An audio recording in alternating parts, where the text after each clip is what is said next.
What is going on, Ive Warrior? So a brand new study that just came out is blowing the roof off of everyone's understanding, or especially the consistent fitness or scientifically driven proponents against intermittent fasting.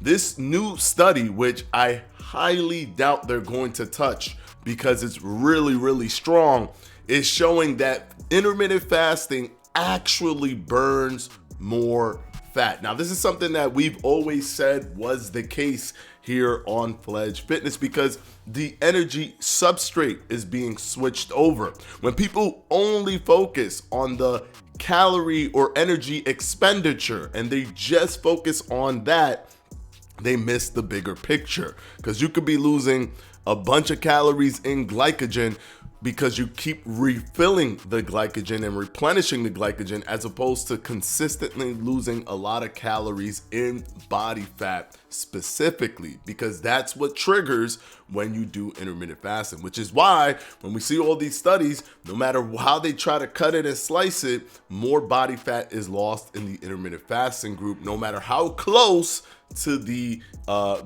control group in terms of fat loss. It's always the intermittent fasting group that loses more fat, and now we have a more detailed study showing just that. Let's go ahead and take a look at it real quickly. Now, I'm not going to bog you down with all of the information, but I will give you important key information for this study. They looked at here's the highlights. For example, fasting does not affect the day-night rhythm in energy expenditure. So basically, energy expenditure was higher and lower based off of their day-night rhythms. Usually, because of the circadian rhythm, it tends to be higher in the morning and lower in the night. But that is energy expenditure. That's just the calorie number. But the substrate, the energy substrate, where is that calorie coming from? Is it body fat? Is it muscle? Is it glycogen? That's also an important element.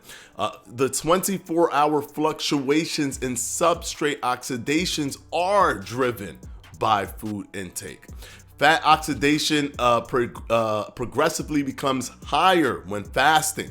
Duration becomes longer, and it peaks at 50 hours, right around the number that we said here on Fledge Fitness, which was 48 hours. That if you go past 48 hours, there's a peak where it doesn't continuously increase in body fat burning. So there's like a kind of like a regression after a certain point, or you're not getting as much bang for your buck after around 50 hours based on this study, roughly around 48 hours.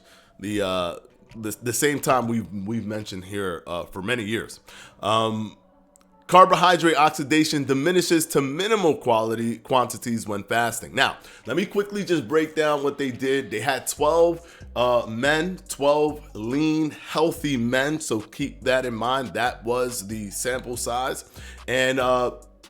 And they put them in a metabolic chamber, and they also did a crossover. It was a randomized crossover design. So they looked at a control of them. They basically used the same body to the same person inside the metabolic chamber to be fed throughout the 24-hour period or a 60-hour period, and then fasting throughout a 60-hour period. And what they found was phenomenal. They were taking blood samples from them as well, but this is what they saw, and we're going to show you it in a much more illustrative way by looking at the charts themselves.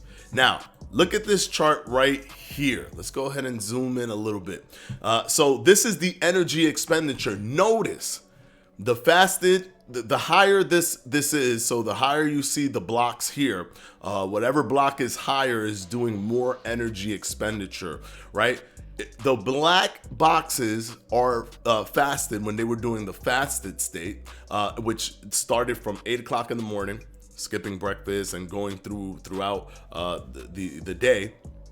What we see here is that it's fairly similar. There's no statistical significance between the two in terms of energy expenditure.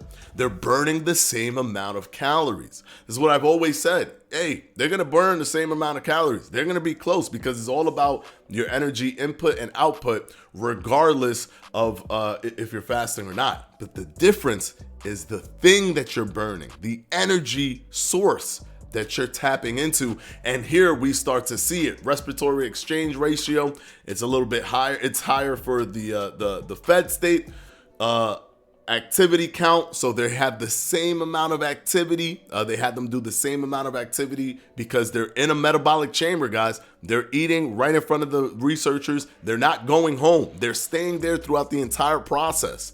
This was what makes it very potent. Although it's a short period of time, we get to see a very accurate view of what's going on when they do exactly what the researchers are seeing them do, and the researchers are feeding them and everything like that. So it's super controlled. Let's look at this though. This is the important thing. Hold on, let me see if I could here we go. Here we go. Go here. Fat oxidation. Look at this dramatic difference, and it's statistically significant. The p-value was 0.001. All you need is a p-value of 0.05 to be statistically significant. But the lower you go, the more statistically significant it is, and it was statistically significant. Look at the gaps and the differences, and it started right away. You see it from 8 o'clock in the morning, you start seeing the separation. Look how tall this is. This is on the 22-hour mark. On the 22-hour mark, look how tall this is. Look at the separation, but you see how it starts to diminish. You start to get diminishing returns. So it doesn't, going past even just looking at this, right? Although it's males that are lean and healthy, which it shows an even more powerful, how powerful it is. It doesn't matter if you're lean already, you're still getting more of a body fat burn. Even when you have less body fat in your body, you're still doing more by doing intermittent fasting in terms of burning body fat specifically.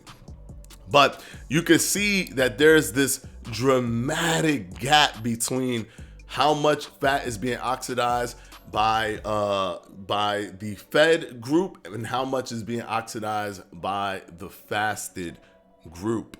So this is crazy, and there's no conflict of interest in respects to intermittent fasting here, because the actual people who put money into this study was the Institute of Food and Nutrition. So they would want you to eat if it was up to them, but they can't control the actual study results. They just can't. They also do talk about here glucose neogenesis, where there is a difficulty in trying to determine what's coming out of glucose neogenesis and what's coming out of just glycogen, the carbohydrate substrate. So they couldn't 100% kind of get that in this study, but they use the same type of logic as we talked about when we talk about the lumen. If they're burning a body fat, and then glucose comes into play, then there's a likelihood there that is probably a glucose neogenesis process where there's a breaking down of muscle tissue, and that's being used as glucose because they're looking at it through using fat through the CO2 that you're breathing out, the molecules that you're breathing out. But this is super powerful. But I guarantee fitness guru is going to touch it because it's too powerful, right? They like to cherry pick studies. We don't cherry pick studies here. We try to get to the truth, right? So we're looking at a metabolic chamber study where the participants could not leave for 60 hours times 2, where they had a whole fed condition and a whole fasted condition, and they saw that body fat, although calorie expenditure, energy expenditure was the same, body fat was much, much higher in the fasted group, all the way up until around 60 hours of fasting, peaking though at 50 hours of fasting. So guys, we are always going to be on the hunt for these studies here, but we've been saying it based off of the study data and the meta-analysis that we've seen in the past. They try to make it seem like intermittent fasting doesn't give you any additional benefits, that it's just the same thing. Bare minimum, they can't go below just saying at least you could do good with intermittent fasting, but you don't have to use it if you don't want to. Sure, you don't, but please stop trying to, because to me, of course, the most important thing is consistency. If you don't like doing intermittent fasting, then don't do it, because whatever benefits you get from it doesn't really matter, because you don't like doing it and you're going to fall off, and that's not going to be sustainable, because the bigger problem is not really weight loss, is weight regain. People just regaining their weight. So this actually helps you keep going if you pick the thing that you like the most to do. So obviously pick what you like to do, but don't try to discredit intermittent fasting and act as if it doesn't have these innate properties that actually assist with burning more fat, even for calorie, burning more fat. This is the same body type, guys. If this dude was doing the fat thing, they use that same person to do the fasted. It's not different people. So you have the same body type reacting to the fasted condition versus the fed condition. And it's a dramatic difference when it comes to actually burning the body fat itself. Until the next time, guys, I hope you enjoyed this video. We're always going to be looking out for these studies. Peace out.